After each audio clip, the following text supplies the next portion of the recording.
The Locked On Podcast Network presents the College Sports Big 3 in 30. The three biggest stories in college sports. From our local experts at the Locked On Podcast Network. We bring you the real story, why it matters, what's next, who wins the big game, and more, all in 30 minutes. The College Sports Big 3 in 30 starts now with the biggest story in college sports.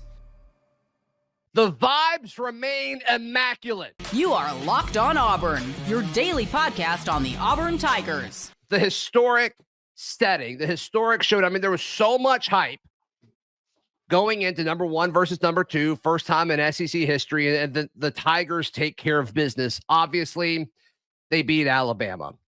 And it's just no matter what angle you look at, this is just an incredible victory, an incredible moment for Bruce Pearl and these Auburn Tigers. Lindsay.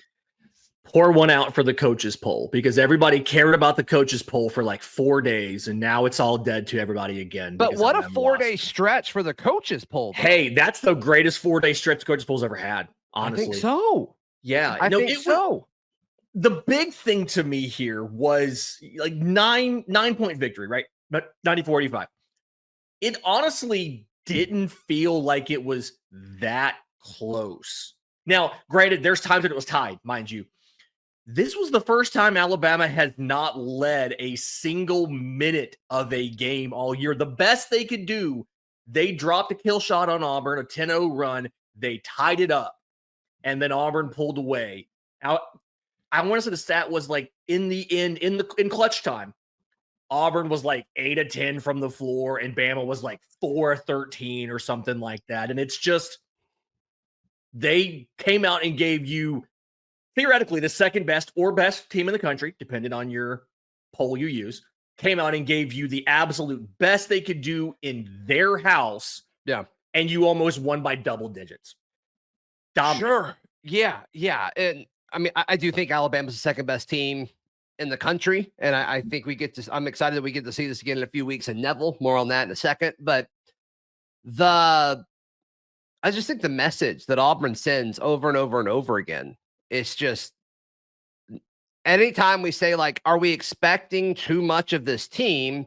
They find a way to say, no, you're not, because we have the chance to do something historic. Like they're that good. And the fact that their two losses so far are Duke and Florida, two teams that are going to be highly seeded in the NCAA tournament. They're highly ranked in all of these polls, whichever one you want to look at. And then you just look at the remaining schedule, not to give too much away. I mean, it's pretty obvious, but it gets considerably easier. And your margin of error has grown a little bit because of what you did in Tuscaloosa on Saturday. And I mean, we're talking about, multiple championships that are on the table here with the SEC regular season. I think they're going to be in a prime spot for the SEC tournament. And then I think the sky's the limit as far as however big you want to dream in the NCAA tournament. Like, you can do it because, I mean, I put myself in this boat. I doubted this team going into it. I picked Auburn in every single show I went on last week, and it was a bunch. I'm like, I think Auburn loses close. And it was a similar song that we've seen be sung up until like a few minutes left in the game. And there was like 5 or 6 minutes left. And it's just, they're exchanging threes, they're exchanging fast breaks. And it's like, what is happening? Like Daryl said, this is pure cinema in the post-game show. And it was. It's like, what are we watching? Like, this is basketball, like greatness that we're seeing from both of these teams. But then something that we saw at the end of this game was different from what we've seen from Auburn teams in Tuscaloosa over the past few years, is they answered. And you had Tahad Pettiford, a true freshman, close the freaking game out. And I think when you have a guy like that who just does not care about your feelings, does not care about how big the moment is, in fact, he craves it. And there's a lot of folks that train for that moment, Lindsay. There's a lot of folks out there that say, hey, yes, I want to be the guy in that moment. But Tahad Pettiford lives it every single day. When the moment is big and the game is on the line, Tahad Pettiford finds a way to answer. Of his 13 points, 11 were in the second half, like 4 for 6 from the field after halftime. And I remember like seeing that run of Alabama and they tie it up. And what's the first Auburn points to take the lead back? Pettiford 3-pointer. It's something where he just like he's facing Sears and Holloway a lot in that half, and they just cannot seem to figure out how to defend him. He's a young player, but he comes off the bench and just, I'm not gonna say beats Aiden Holloway, but like is more impressive than the other 5-star guard on the floor at that given time. And it just was, it was impressive. And like you can make that kind of case about so many guys, right? Janai Broom early, the first couple minutes of the game, it was just like he was like 8 points, a defensive stop, and assist in like the first 4 minutes. You can look at like Denver Jones just kind of being clutch on defense and locking dudes down, and second most points on the team. Like there's just so much that every single player just about was able to contribute. I'd be surprised if there was more than maybe 2 or 3 guys who were negative in the plus minus. It just felt like almost everybody on Auburn's team had a role in that win. Yeah, Chris Moore plus 17 in 9 minutes of action. That was insane. Chris Moore's got a lot of haters in the Auburn fan base, and I think he does a lot of the dirty work that people don't want to give credit for, and so I was really pumped for him in that moment. Yeah, there was a tweet I was trying to find. I had it pulled up, and I can't find it anymore. But like you look at what Tahad Pettiford has done against these elite teams. Against Houston, 7 of 12 for 21 points. I'm having to do this on the fly here. Iowa State, 5 of 10 for 14 points. And I think a lot of that was in the second half. I don't have that in front of me. Against Duke, he was 8 of 15 for 20 points. I think he had 3 or 4 threes in that game. He was 4 of 8 from 3 in that game, which is stupid. Purdue, he had 18 points. Against Tennessee, only 8, but think about how hard it was to score points in that game. Like 8 points in that Tennessee game is the equivalent of scoring like 18 to 20 in a normal game. It feels like. Yes. I have, as of this morning, as of Sunday morning, I have his cumulative stats versus ranked teams for you if you want that. Give it to me. 14.8 points per game. Okay. On 48% from the floor, but 43% from 3. 2.5 assists per game on 21 minutes of action. He's shooting greater than 43% from 3 against ranked teams. Like there's a reason Auburn has more quad 1 wins than any other 2 schools in the country put together. And it's things like that where these guys are getting better when they face better opponents. Like at this point, part of you almost kind of thinks that like any game against a top 10 team is really kind of a toss up, right? Like anybody can win that game. But it feels like that 15 to 25 team has no shot against Auburn, but you get some sort of like, back of the SEC team and who knows what's going to happen. But like Pettiford's been amazing against ranked teams. All these dudes just stepped their game up in crunch time and against great teams. And we saw it again on Saturday where the end of that game was not nearly as close as you thought it would be when it was tied halfway through the second half. I love going to live events, whether it's sports, music, theater, or comedy. Imagine going to the big game this Sunday. That's what a lot of the people around me here on Radio Row are going to do, and the fans who are coming to New Orleans. Gametime has a new feature called Gametime Picks that makes getting tickets for your favorite live events even easier. Gametime Picks filters out the fluff to show you only incredible deals on great seats, so you don't have time searching. Inspiration makes it easier to save more on sports, concerts, comedy, theater, and take the work on tickets. Gametime. Download Gametime app, create an account, and use promo code LOCKEDON for $20 off your first purchase. Terms apply. Again, create an account and redeem code LOCKEDON for $20 off. Download Gametime today. What time is it? Gametime. Just how intense was the home environment for Purdue when the Badgers knocked them off? You are Locked On Badgers, your daily podcast on the Wisconsin Badgers. You were at the Purdue game. I want to start here. We got a bunch of questions. One of the ones I got again and again and again was, what was that environment like? Ryan, it's so great to be back, my dude. It's been a little bit too long for us, quite honestly. So I will say this, and then I'll kind of go right to that answer. Been at Mackey a couple times now, And it is a place that truly lives up to the hype.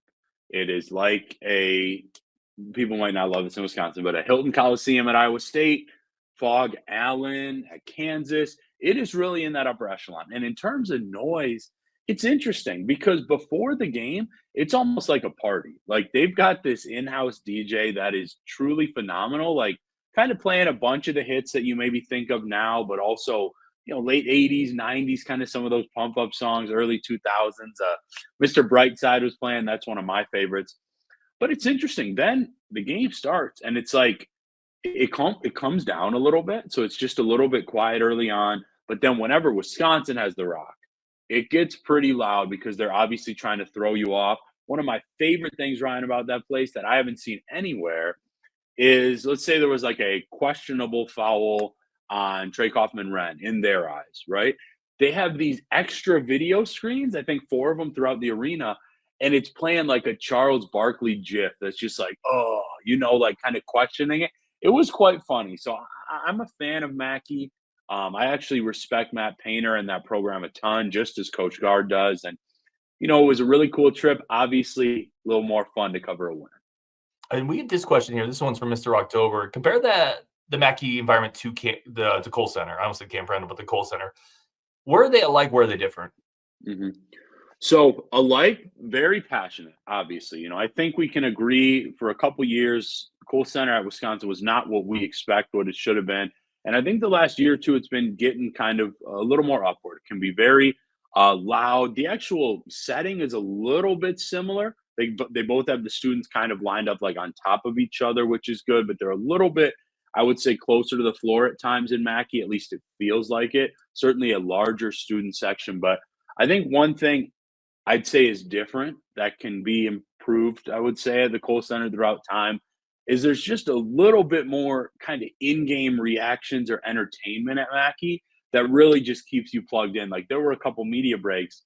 I was focusing, even writing a little bit, just because of kind of some of the fun and intensity of the competitions. How big is this win? Is this the best win for the Badgers this year?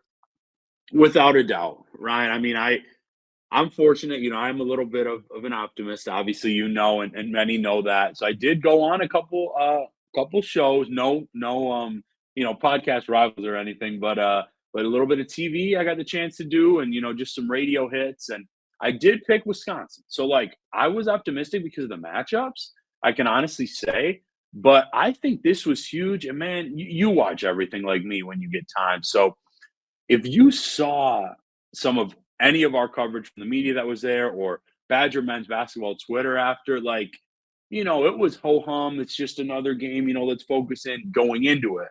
But after, man, you could feel the excitement, the exuberance. There was the whole Cam McGee extra level, which maybe we will touch on. But this was a huge win. And now my only concern, my only one, because I just wrote a little column today that now I'm thinking about starting even larger, thinking about big ideas for this March run. There can't be a letdown about a day and a half from now against the Illini, because we know I would still put their talent level along with anybody in the conference. Yeah, we've already watched Illini, the Fighting Illini against Wisconsin this year, and it wasn't a great outcome. I want to hit you with this, because that was a comment somebody said too. Like, is it possible this team starts reading their own press clippings a little bit? Is it possible this team does have a letdown? I kind of don't think so. I think this team is veteran enough. I think they're well coached. I think enough guys on this team have a taste of what happened against JMU last year that it still is kind of in the back of their heads. But is that the one thing that you're worried about? One of the things I wrote down in my notes here is, what's the one nit to pick with this team? What still maybe concerns you a little bit? Is that it, or is there something else? Kind of a two-parter. So I would say that is possible, of course, for any college team, but I don't see it happening. I think that these guys are so veteran-led. I think that, like you mentioned, they experienced last year, like the team has kind of, lost some games they shouldn't in late February, early March. I don't think this group is going to do that. If they do lose to the Illini, I won't just call it a letdown unless they lose by like 22 or something, right? Because Illinois is still a pretty good team. They are very, very talented. Underwood is a solid coach. I think he's a better recruiter than an in-game coach, but he does just fine. And in terms of kind of my biggest concern, it would still probably just be depth at the 5. I mean, I'm really nitpicking because For a while, it was like depth at playmaking positions like a one. And now Kamari McGee has shown what he can do. Jack Janicki, could argue the 9th or 10th man, just looked like a, honorable mention All Big Ten guard at that place, at Mackey. I'm not worried about that. Not even as worried about kind of guarding star post players because, yeah, Trey Kaufman-Renn got his, obviously. But nobody else really did. I think the defense really keyed in on guards, obviously, like Braden Smith. So that'd probably be it, Ryan. I wrote it, man. I'm not picking them to be, winning the Natty. But here's the thing. I'm at the point where if you told me in 5 weeks this team is a 2 seed and they're headed to San Antonio for the Final Four, I wouldn't be shocked at all. I really wouldn't. Yeah, I love it. And I think they can shoot their way into that, which is incredible. But they've raised the ceiling of expectations. For me, the only real concern I have is running into the bad matchup, which is true for just about every team. Like there are certain matchups, big physical perimeter defensive teams that are going to give us a few issues. But every team has to worry about running into the wrong matchup. So I think this team is really good, man. And to pivot from that, I want to ask you, what's the best storyline this year? Is it – because here's the – I've asked this to a bunch of people, and people will say it's Carter Gilmore, incredible storyline. It's Kamari McGee. It's John Tonje. Remember what he did last year in injury-plagued season? He was not a heralded transfer portal guy. People will say it's Greg Gard. People will say it's fill in the blank, man. What is the best storyline with this team? Man, there are a lot of fun ones, Ryan. I personally would say it is Coach Greg Gard. I mean, I was just talking with some other media members, and I think we are pretty grateful to cover a head coach like him because I really do think he does things the right way and really kind of cares, at our media pressers and things of that nature. But in terms of this team, how some fans were acting last year.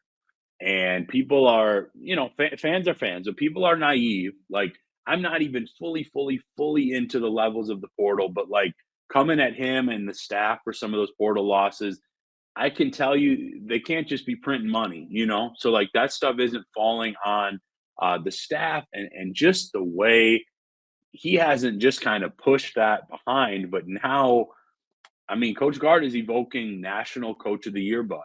That's a fact from national reporters that I trust. Do I think he's going to win it? I'm not sure. We'll see kind of how this finishes. But just that fact, and like you mentioned it perfectly, Ryan, Tonje was not a heralded transfer. Blackwell was supposed to take a jump, but maybe not be a star yet.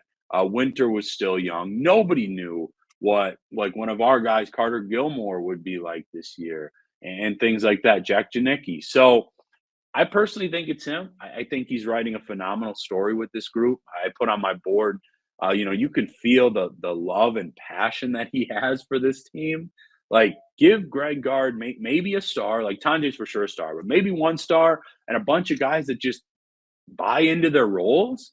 I think of some of his early teams where I was, still in college, covering, that's kind of where he makes his money, where he kind of finds his bread and butter, leading a group that buys in.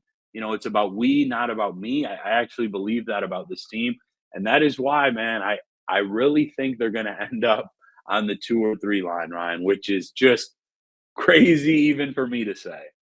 Yeah, it's phenomenal. And I think you're right, by the way. I think it is Gard. We talked a little before the show. You talk about all those great storylines. They're all spokes on a wheel, and the hub is Greg Gard. It all connects to Greg Gard, man. And I think what he's done is incredible this year. So I agree with you.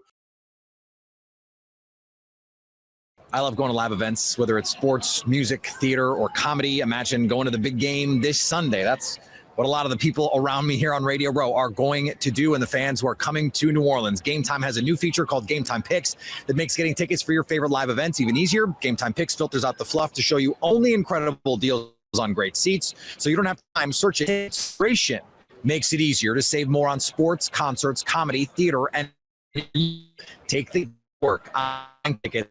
Gametime. Download Gametime app, create an account, and use promo code LOCKEDON for $20 off your first purchase. Terms apply. Again, create an account and redeem code LOCKEDON for $20 off. Download Gametime today. What time is it? Gametime. Did Craig Smith just save his job? You are Locked On Utes, your daily podcast on the Utah Utes. Alex, talking about Craig Smith has been a conversation that normally gets dominated by, oh, this is his last year. Utah basketball's not in a good place. And I think that was the biggest thought that most people had going into the season. But anytime you beat a top 20 team, and especially anytime you beat a team like Kansas, I think it sparks conversation. And this conversation is, hey, anytime you beat a program like that, is that enough to save your job when you're on the hot seat? I will say I think it could be not an isolated thing. Well, see how the rest of the season ends. But I do think this win has the potential to be one of the reasons Craig Smith could keep his job after this year. How do you view the situation?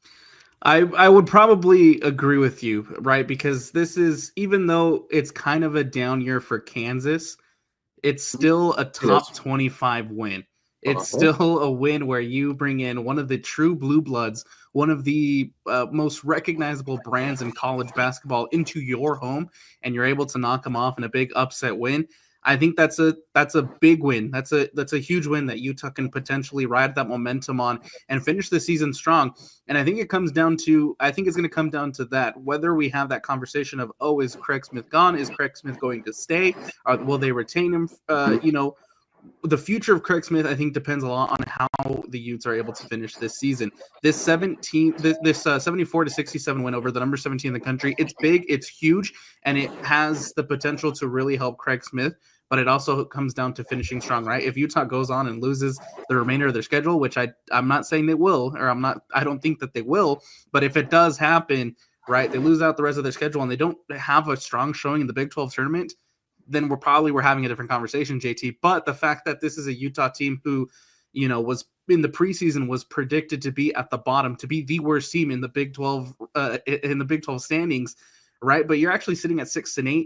That's something to build on, and I think, like I said, with the strong finish, we're probably having a different conversation about whether Craig Smith stays or goes. If Utah can win 5 of their last 6 games and make some noise in the Big 12 tournaments in a year that was supposed to be like where I would thought they'd finish closer to 16, that was what everyone predicted, like you said, the preseason poll. If Utah can finish inside the top 10 or just around there, if they finish in the top 12, win a couple games in the tournament, yeah, they'll probably miss the NCAA tournament.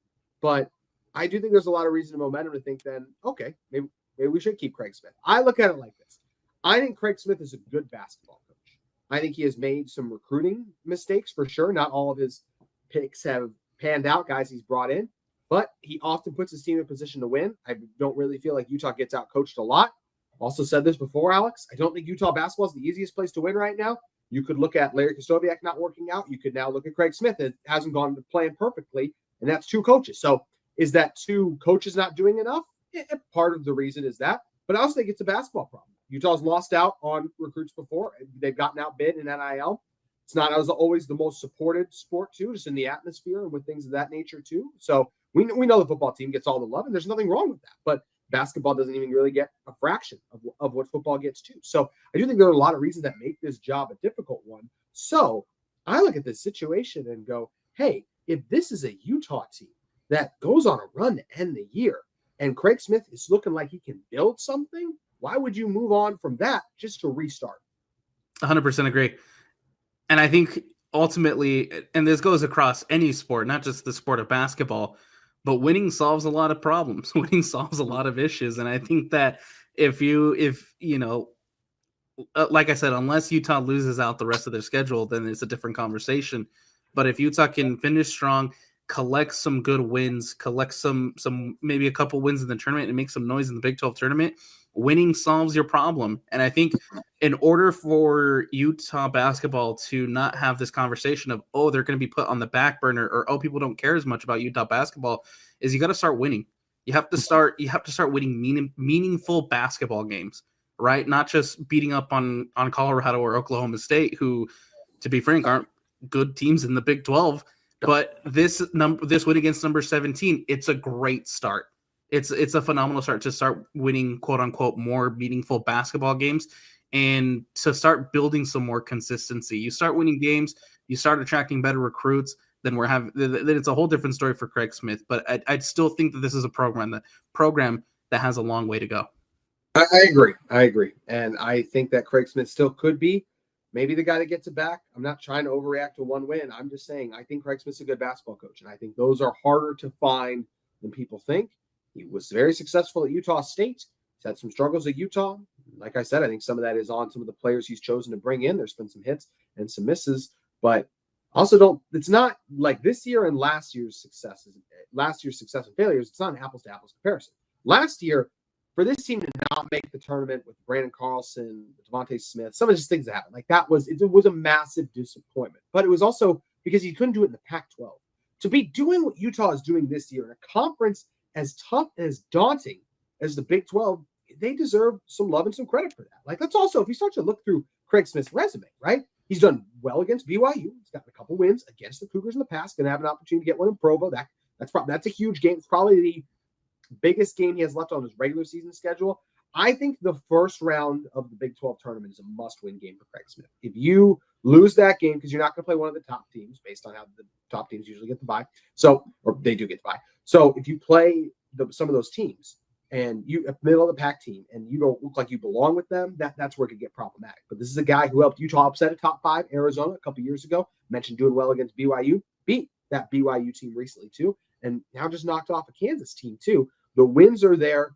I still feel like when you watch Craig Smith out there, like, hey, he's a good coach. They make good adjustments in game, get some most out of most of his guys. Even if he's made some recruiting mistakes, I still think he's got a really good shot to be this. I still think he's got a shot. I won't say really good. I still think he has a shot to be this team's head coach. And I think a lot of people wrote him off, but a win against a top 20 team has that much momentum to kickstart what could be enough dominoes falling that lead to Craig Smith returning next year. Couldn't agree more, JT. Couldn't agree more. And we've seen the success of Craig Smith in the past. Maybe hasn't 100% translated yet to Utah basketball, but like I said, with a little bit more consistency, that's a conversation that can quickly change for Craig Smith. And regardless of how you feel about Craig Smith, can we all just be fired up and happy? And I think pretty much everyone I've seen is, right? Like, Utah just beat Kansas. That's awesome. To beat one of the blue bloods in the sport is fantastic. Shout out to Gabe Madsen becoming the all-time leader in most made threes by a Utah player for his career. That was incredible to see. I mean, to light it up 5-13 from downtown, 24 points to lead Utah there. I was impressed with Keanu Dawes. I know he didn't score well. I mean, only 2 points, but to get 10 rebounds, like, he was getting after it too. Jake Wallen, a double-double out there as well. Ezra Asar, we knew he was going to show up in this game too. This team continues to fight. They continue to make plays. They really limited Hunter Dickinson. I mean, only 12 points on 12 shots too. This was just a fun game to watch, and it was awesome. Just like I said, Alex, like, just appreciate, hey, one of our teams beat one of the best programs in college basketball. That just brings a smile to my face. Absolutely. Anytime any local team is able to pull off an upset like this, it's always fun to watch. And I think it makes it a little bit more fun in the case that this is, personally, I think this is one of the best, if not the best, performance we've seen from this Utah basketball team all season long. And so, again, it's just, how do you build off of that? How do you carry that momentum into Kansas State this next week on Tuesday? And then how do you continue to build off and pick up those wins? No, you're right. It is Kansas State. They got them coming up. It's actually going to be on Monday, the 17th. So you got Kansas State first, then take on UCF. Those are very winnable games. Kansas State's tough. If you get them at home, like, that's where we want this team to trend that direction. Win the tough game. UCF, beat them, win on the road. It's a long road trip, but still got to win that. At top 15 Arizona, that's going to be tough. Just compete. Don't have a Houston showing. Have something much more akin to what you did against Kansas, or even against, at one point when Utah played, I think at one point when they played Baylor early on in the season, Utah did lose to them in a close game, like not the 76-61. I guess that one wasn't as close. There were parts of it I thought Utah was in it, but anyway. Then after that, the Arizona State, West Virginia, BYU, like I said, win 5 out of those 6 games, win some games in the tournament. I think you're building momentum, heading in a positive direction. Let us know below how you guys think Utah's going to end the regular season. If you think Craig Smith and this team are going to be able to turn it around.